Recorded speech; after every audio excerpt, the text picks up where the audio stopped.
as pressões que as pessoas acabam falando durante a gestação, coisas que a gente já ouviu, Sim. da nossa própria mãe, da nossa própria avó, da sogra, das tias, das amigas, porque eu tô com 35 anos, tive várias amigas que já tiveram filho, de várias formas, e várias frustrações e não frustrações, né? E tudo isso eu acho que fica poluindo a nossa mente, dificultando uma tomada de decisão, criando dúvida, criando medo, criando ansiedade.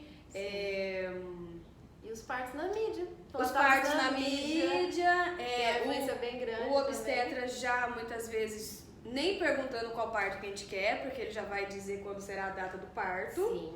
Tira todo o protagonismo. Isso. E é exatamente sobre isso que é o nosso conteúdo de hoje. Falar sobre o protagonismo da mulher hoje, né, que está muito maior, em relação ao conhecimento e ao poder de decisão que ela tem sobre o próprio corpo. Porque a nossa grande luta que veio lá, lembra, gente, lá desde o feminismo? Lembra lá desde lá? Que não faz tanto tempo? Né? Se a gente for olhar para uma vertente que o desejo nosso é sermos donas de nós mesmas. Exatamente. Então, também pensar isso em relação ao desejo do parto, porque eu já escutei de tudo. Eu já escutei, por exemplo, meu primo falar pra minha prima que ela vai ter parto natural. Daí eu falei, jura que ela vai ter? Mas quem é que vai ter o parto? E você tá dizendo que ela vai ser mãe só se ela tiver parto natural? Que seu filho só vai nascer bem se for com parto natural? Tipo, quem é você? Pra dizer pra ela que tipo de parto ela tem que ter pra ser mãe dos seus filhos. E ao contrário também acontece. E vai ter a cesárea porque não podemos estragar o play. Ou porque ela é muito fraca e ela não aguenta a dor. Olha, já diminuindo Exatamente. o poder feminino dela. Exatamente. Então vamos falar um pouco mais sobre isso? Sobre esses blá blá blá na nossa cabeça? Embora. E até os blá blá blá que moram dentro de nós. Sim, né? Óbvio. Então, vem com a gente. Vamos lá. Então, Tami, conta da sua experiência, por favor, para ampliar mais e mais a minha mente e a mente aqui das gestantes e tentantes. Sim. Sobre esse blá blá blázão, sobre o que você tem de experiência, o que você viu, né, em fatos reais, em evidências, em estudos, né, falando sobre essa questão de nós sermos protagonistas desde o início da gestação, sobre como vai ser a nossa gestação, que médico será, quem vai me acompanhar, quem que vai estar no parto comigo, quem que vai estar também no puerpério comigo, rede de apoio, né? Essa rede de apoio, como que eu crio essa rede de apoio, porque eu já crio antes, né? Isso. Não é no dia que eu vou ter um parto que eu vou criar a rede, né? E não dá pra você também deixar a mercê e falar, no dia do parto eu escolho. Se você já tem um desejo por algo, você já tem que começar fazendo uma construção durante a gestação. Ok. Só pra gente começar a entender sobre o protagonismo, por que a gente traz isso? O parto humanizado hoje, ele é baseado num tripé. O que é? O protagonismo da mulher, ou seja, ela que vai decidir em conjunto com a equipe o que é melhor para ela. E uma equipe transdisciplinar, ou seja, várias profissões diferentes trabalhando em conjunto e tendo uma intercambiabilidade entre uma e outra para o benefício dessa mulher. E a medicina baseada em evidências, tá? Então, assim, parto humanizado não é um parto na cachoeira, não é um parto em casa, não é um parto na banheira. É um tipo de assistência que essa mulher vai receber, tá? E quando a gente fala do protagonismo, é isso. Quando a gente está grávida, a gente vira um balcão de depósito de palpite. Ai, já tô sentindo isso. Ai, você já agendou a sua ultrassom de 12ª semana? Aí eu fico pensando, porque você tem que agendar. Eu sei, gente, é óbvio. O meu médico já me orientou. Tipo, mas todo mundo tem que me lembrar a todo momento, como se eu fosse esquecer. Não, e como se você fosse incapaz de gerir a sua própria vida e sua própria gestação. Isso, né? É uma sensação muito esquisita. Exato. De vez em quando meu marido manda recado, porque conversou com a mulher do amigo em algum lugar, entendeu? E você já fez isso? Eu fico pensando, eu tenho que fazer isso? Fica a dica, deve estar acontecendo com você, porque não deve estar acontecendo só comigo. Não, eu acho que é universal isso, exatamente isso. A pessoa vem, ela vê uma grávida, ela fala assim, ali, eu vou ali depositar um palpite. Aí ela deposita, ela não pergunta se você quer, se você não quer, ela joga em você e simplesmente vai embora. E às vezes aquele palpite fica reverberando dentro de você de uma maneira não muito confortável. Então, por exemplo, falar que a barriga da gestante está muito grande, ou falar que a barriga está muito pequena, ou falar que ela tem que cuidar com o peso, ou falar que ela tem que engordar, ou falar que o bebê é grande demais, que daí não vai sair de parto normal, ou que o bebê é pequeno demais.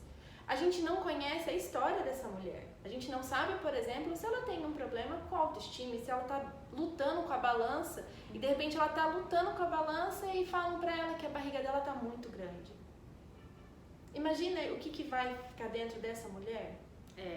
Ou às vezes a mulher está aceitando aquela gestação. A gente não sabe. A gente julga que toda mulher grávida ama estar grávida. Ai, que tema lindo! Que tema lindo que você trouxe, né? Essa fantasia, né? Essa idealização que toda mulher quer ficar grávida. Que toda mulher gosta de estar grávida. Que toda mulher se sente linda, maravilhosa. Que a mulher se sente linda, maravilhosa como grávida. Mimimi. Tudo isso não é para todas que acontece. E por mais que você veja, por exemplo, amigas ou pessoas, né, às vezes sua própria esposa, né, se o marido estiver assistindo, ela sempre quis ficar grávida, mas aí ela ficou grávida e começou a se sentir feia. Ai, mas você não queria ficar grávida? Você arrependeu? Exatamente. Olha, não era isso que você queria? Não era isso que você queria? Tá reclamando por quê? Como se não tivesse direito de reclamar daquela situação. Então, é umas coisas muito pesadas, que às vezes a pessoa ela não faz na maldade. E é como eu falei, ela solta o palpite e ela vai embora, nada aconteceu para aquela pessoa, mas para aquela mulher que está recebendo aquela informação, aquilo ali vai ficar remoendo durante semanas e até, quiçá, meses. Porque a gente vive numa cascata hormonal maravilhosa. A gente está super bem aqui, super mal ali, e a gente vai conviver, aprender a conviver. E quando a gente está grávida, a gente está se reconhecendo, se reconectando. Eu acho que conhecendo outra parte de você mesma, né? Então, assim, tem a fase de adaptação da barriga, porque no começo a barriga não é barriga de grávida, é uma barriga parece que meio gordinha, né? E daí, a minha continua gordinha como sempre. E daí, assim, só um pouco maior. E tem pessoas que falam, sabe? E passam por isso. Então, é muito complicado a gente falar qualquer coisa sem conhecer realmente a história dessa mulher. Né? Esses palpites são muito pesados para ela. Ou falar, nossa, mas você quer um parto normal? Você é corajosa. Você escolheu uma cesariana. Você é uma péssima mãe. Então tem esses opostos. Então, ou você não consegue falar com ninguém. Eu acho que eu tô usando essa tática. Entendeu? Você se fala assim, eu não vou me abrir com ninguém, porque a gente nunca sabe o que o outro vai falar pra gente. A gente tenta se resguardar. Eu quero bem pouco palpite, eu quero bem pouco. Mas tem mulher que ela fala porque ela quer ser acolhida. No momento que a gente precisa um pouco de atenção também. Então, às vezes, a gente quer compartilhar com os outros o que a gente tá passando. E, de repente, a gente vai lá só pra desabafar e já vem dá uma lascada. Às vezes a gente só quer falar o que a gente tá sentindo. Mas também, né? E vem uma certa culpabilização sempre. Exatamente. Sempre a nossa culpa. Exatamente. É bem pesado. Então a gente tem que tomar muito cuidado com o que a gente fala. Só no simples fato de tocar a barriga da mulher, a gente não sabe se ela aceita bem o toque. Mas é muito mimimi. Não é mimimi, é respeito. Não é mimimi, é o corpo dela. Exatamente, a autonomia dela. Exatamente. Então tem mulher que não gosta de ser tocada na barriga. Tem mulher que tá aceitando aquela gestação agora. Não quer que todo mundo observe a barriga. Porque esquece esquece a parte de cima, né? Fica só focada na barriga. Exatamente. Muita gente vai direto, só fica falando com a barriga, a mulher tá lá em cima assim. Né? Então, assim, a gestação, o pessoal esquece de ver a mulher e vê só a gestante. Isso é bem forte pra gente que tá vivendo. A gente que já vive, não estou grávida. Mas já vivi. Já viveu 2 vezes. Então, agora que a gente já falou, já deu a dica, né? Você gosta de dica, a gente deu muita dica. Sim. Não fale essas coisas para uma gestante. Mas agora vamos ver o que a gente deveria falar para ajudar ela. Se a nossa vontade de conversar sobre gestação com uma gestante é com o interesse de apoiá-la, de ser a sua rede de apoio, dela se sentir própria, apropriada, adequada, que ela sente bem essa gestação, que ela sente bem o corpo dela, que ela decida, que ela tenha seu protagonismo em relação à sua gestação, ao seu parto, até mesmo a quantidade de filhos, Exatamente. tudo isso. Né? Se você tem essa vontade de ajudar, e é por isso que esses comentários às vezes culturais surgem, vamos pensar no que nós deveríamos estar falando para elas, para ajudá-las de verdade? Então vou pegar algumas dicas aqui com a Tami. Eu acho que mais do que falar, É fazer, né? é escutar. Escutar. Escutar essa gestante. O que ela quer? Ela quer um que ela conselho? Um conselho? Não. Não, então, mas às vezes ela quer um conselho, ela pode estar em dúvida e ela fala, eu posso querer uma ajuda de uma pessoa que passou por isso. Ela só quer desabafar? Ela quer apoio? O que essa mulher quer com essa conversa? Então, o que a gestante quer com a conversa? Não é o que você quer. Não o que você quer. Então, como que a gente pode ter, Tami, essa escuta? Uma escuta ativa. É uma escuta ativa, né? Não é simplesmente estar lá e emitir, porque a gente é muito acostumado como ser humano, ou a gente emite uma opinião ou a gente fala o que a gente já passou.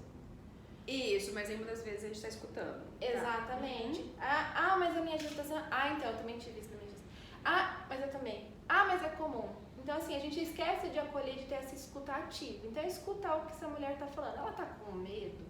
Ou ela tá ansiosa? Ela quer saber sobre... Por exemplo, eu quero saber como foi o seu parto. Isso, daí ela quer saber como foi o meu parto, né? Ela quer saber como que você manteve uma rede de apoio. Isso. Como que você não surtou no puerpério. Essas coisinhas assim. Então, ela tá te pedindo indicações. Ou ela tá te pedindo uma indicação de um profissional ou algo assim. Ou, às vezes, ela quer saber se o que ela tá sentindo é normal. Tô passando por tal coisa. Você já passou por isso? Conhece alguém que tá passando?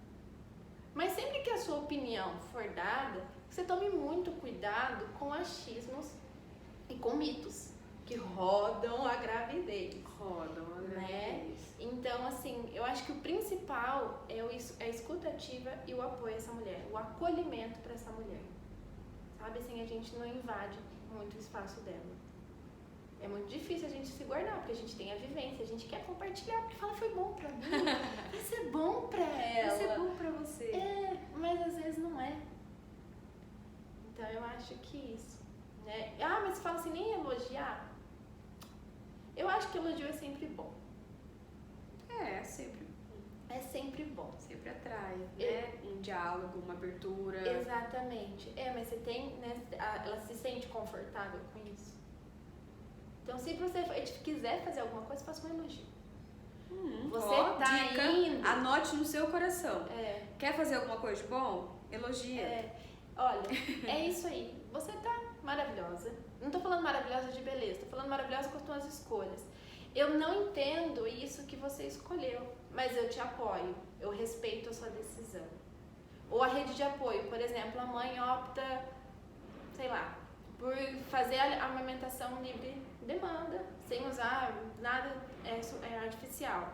Então, às vezes, ela tem uma rede de apoio ali, né, que fala, mas eu dei leite na mamadeira para todos os meus filhos, ninguém morreu e tudo mais. Ninguém morreu mesmo. Exatamente. Mas não é isso que a gente tá pensando. A gente não, né? Mas aquela mulher, ela quer viver o dela, a maternidade dela, os erros e acertos dela. Que se ela só quem pode falar que ela tá errando ou acertando é ela.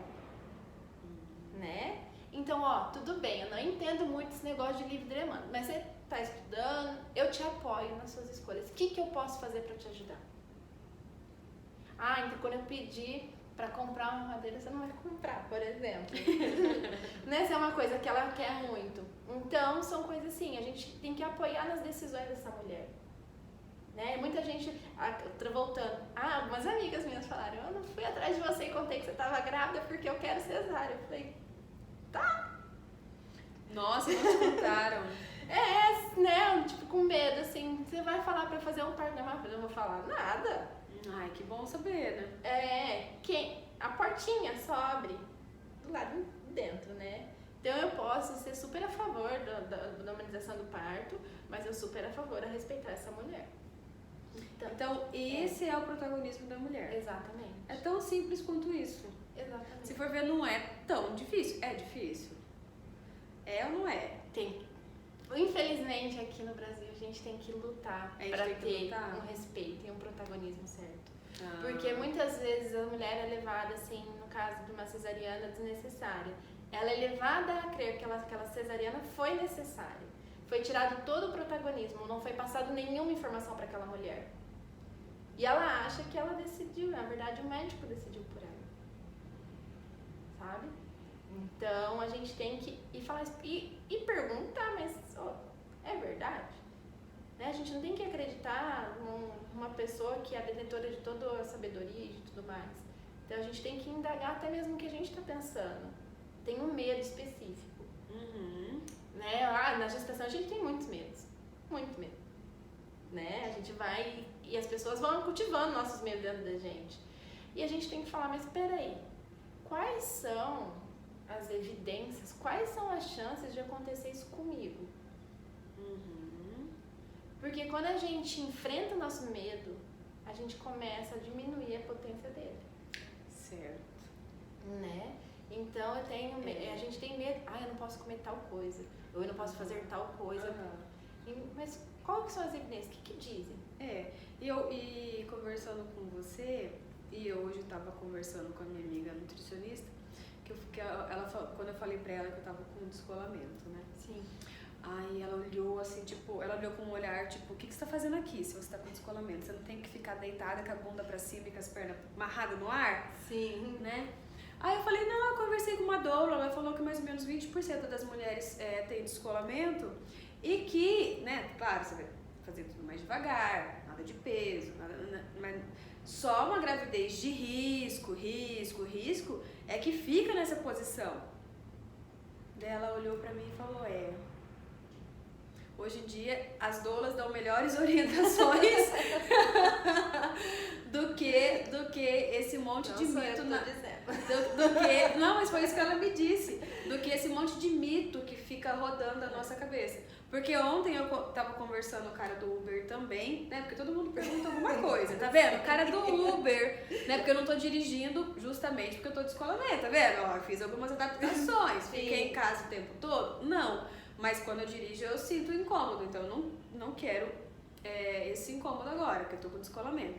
Aí ele falou, então, mas você não tinha que estar em casa? Eu falei, não, eu tô sabendo, eu tô orientada. Sim. Tenho informação, né? E é isso que a doula traz com muita facilidade. Porque muitas vezes você vai perguntar isso pro obstetra, o meu obstetra falou que eu tenho que brincar de estátua. Eu tenho que ser uma estátua, eu tenho que ficar estátua. Foi isso que ele me disse. Então são duas informações muito diferentes, né? E assim, e a mulher ela também tem que sentir que ela tá fazendo a parte dela, sabe? Então assim, não é porque a gente fala, a gente trabalha com evidência, a gente joga, mas você se sente confortável com essa escolha? Entendeu? E daí, porque é exatamente isso. A gente passa as informações, mas a escolha sempre você tem que se sentir muito segura para poder escolher. É a mesma coisa, por exemplo, de um tema que é bem controverso. Por exemplo, toque no pré-natal. Toque no pré-natal. Nada. O que tem no toque no pré-natal? Que eu nem pensei sobre isso. Vai. Não é indicação, não tem que se fazer toque no pré-natal. Tá? Tá. Só no momento do parto. Exatamente. A gente tem alguns casos, por exemplo, tem uma insuficiência ritmo cervical, tem um colo curto, mas mesmo assim com ultrassom a gente consegue avaliar. Ou a gestante está antes do termo, está com contrações dolorosas, perdeu o líquido e tudo mais, aí tem indicação de toque. Mas tem médico que dá 32, 36 semanas, mas começa a fazer toque. Toda consulta que vai. Pra quê? Agora que eu tô pensando, né? Pra quê? Pra ele falar assim, o seu colo tá duro, o seu colo tá grosso, o seu colo tá lá atrás, você não vai dilatar. Ai, que horror, mas com 36 semanas eu tinha que estar super dilatada. Aí você pergunta exatamente isso, mas se eu não tô em trabalho de parto, por que eu tenho que estar com dilatação? Exato. Eu quero que ele fique assim. Então, olha, gente, olha que informação importante. Com 36 semanas, você naturalmente, se não tivesse nenhuma intercorrência, né, Tami? Sim. Você não estaria em trabalho de parto. Sim. Combinado? 36 semanas, não. Por isso que eu falei 40 semanas, 41 semanas, tá vendo? Lá, que é quando é para naturalmente vir o trabalho Sim. de parto. Lá você estará com dilatação. Lá você estará com o colo mais baixo, mais fino, não é assim? Sim, a mudança do Lá. colo tem que acontecer só no trabalho de parto. Com 36 semanas não vai ter isso. E isso, na verdade, é um indício ao contrário. É um indício que o médico quer provocar uma cesárea o quanto antes. Exatamente. Com a ideia, mas eu não tenho, vai ter passagem. A gente só sabe se a pessoa não tem passagem na hora do parto. Se acontecer que o bebê não tá, né? A gente tem características para julgar ali, o médico, a equipe tem isso, para falar que realmente não tem tá tendo uma desproporção ali e não vai nascer de via vaginal. Mas por que eu falo? Ok. Tá, inclusive, nas recomendações do Ministério da Saúde que não é para ser feito toque de rotina em mulheres.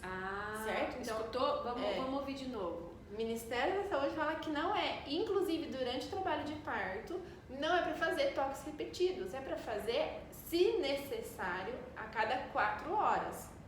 Antes disso, não. E a gente consegue passar trabalho de parto muito tempo sem tocar uma mulher, né? Os profissionais. Mas se eu falar assim, você não precisa, tá? Receber um toque. Eu dou falando pra você. Não, Aí você não vai falar isso. Exatamente. Só que daí você chega lá no consultório, de quem que é o protagonismo, de quem que é o corpo? É seu. De quem que é a escolha? Então eu tenho que estar ligada, bem esperta. Exatamente. Porque pode ser que o médico esteja acostumado a fazer isso. Exatamente. E daí ela fala, não preciso, estou com 36 semanas. Olha aqui, olha, que Exatamente. resposta linda. Não precisa, estou com 36 semanas. Ou perguntar, mas qual que é a finalidade desse toque? Pra saber como que seu colo... Mas Pra quê? Pra Se eu quê? tô com 36 semanas. exatamente. Eu não gostaria. Você escutou? Abre os dois. Eu não gostaria. Porque não é necessário. Mas a mulher tem que estar muito segura com a decisão dela. E é pra isso que estamos aqui falando hoje. Exatamente, ela tem que estar muito segura. Então, todas as informações que a gente passa durante a gestação é para que na gestação e no parto ela se sinta segura em falar: eu não quero, eu quero, talvez, pode ser. Então, porque se ela falar, e não adianta falar assim: eu não quero toque, porque a doula lá do vídeo falou, né? Ela tem que estudar e falar. As gestantes, elas têm que estudar. Isso. Elas têm que estudar e saber, elas assim, não, eu não quero, por tal disso, não tem necessidade. Então ela se sente segura e o profissional vê que aquela mulher está informada. Ele reage de uma outra forma, né? Exatamente. Reage de uma outra forma. Exatamente. E a gente tem inúmeros exemplos. Mas outro mito, por exemplo, da gestação, não pode comer canela. Não pode comer canela. Por quê? Que fala que é abortivo. Nossa. Se fosse tão fácil. Exatamente. Daí você pondera um negócio desse. Se não pode, se canela é abortivo, por que tem tantos abortos clandestinos, por exemplo? Né? Seria só comprar canela. Exatamente. Não precisaria. Mulher grávida não pode comer japonês. A japonesa...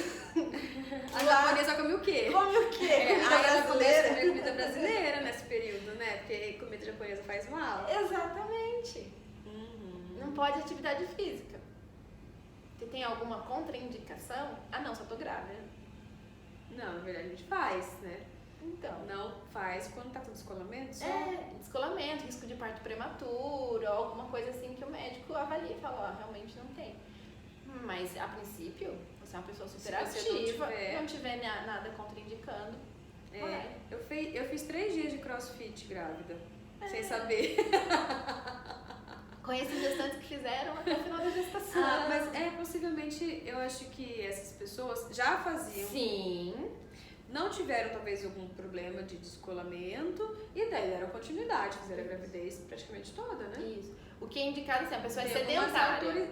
Alterações só. Isso. A pessoa é sedentária, nunca. Aí falou, tô grávida. Então espera o primeiro trimestre, aí inicia as atividades. Ótima orientação. Né? Não, já tô acostumada.